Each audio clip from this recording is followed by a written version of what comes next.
You're never going to believe what Donald Trump said today, or maybe you will. Take a look. We had to go through the Russian hoax together. That was not a good thing. It's not fair. That was a rigged deal and had nothing to do with Russia. It was a rigged deal with inside the country, and they had to put up with that too. They put up with a lot. It wasn't just us. Let's start with Russia's been through a lot. Poor Russia's been through a lot. He and Russia went through this Russia hoax together. Poor Russia. What is Donald Trump talking about that he went through with Russia? It's this. He's running for president in 2016.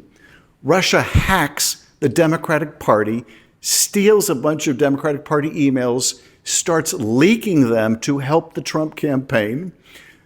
Russia sets up a troll farm in St. Petersburg to push out social media stuff to divide Americans and help elect Donald Trump. And it results in Russia and Trump being investigated. That's what he means when he says, oh, poor Russia's been through a lot. Russia helped get me elected in 2016, and they got investigated for it. Poor Russia. But he doesn't stop there. He's asked, how can we count on Putin to honor any deal over Ukraine?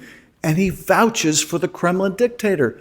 I've known him for a long time now, and I think he will.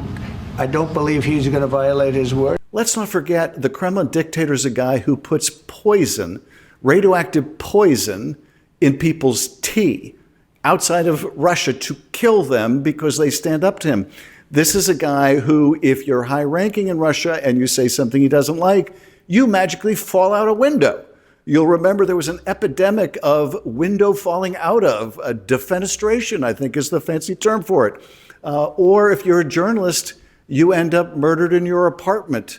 This is Vladimir Putin. This is the man who Donald Trump believes is a man of his word, a man who brutally invaded his neighbor, who has killed tens of thousands and thousands of people, children, women, you name it, to remake the map of Europe. And this is the guy Trump believes we should trust. He doesn't trust Zelensky, our ally. He doesn't trust our British allies, our NATO allies. No, he trusts a dictator like Vladimir Putin.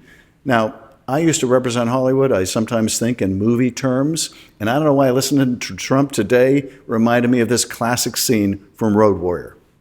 I'm gravely disappointed. Again, you have made me unleash my dogs of war. All right, this is it. I'll talk to this humongous fool. He's a reasonable man. Open to negotiation. So that's Trump and what he had to say about his buddy, Vladimir Putin.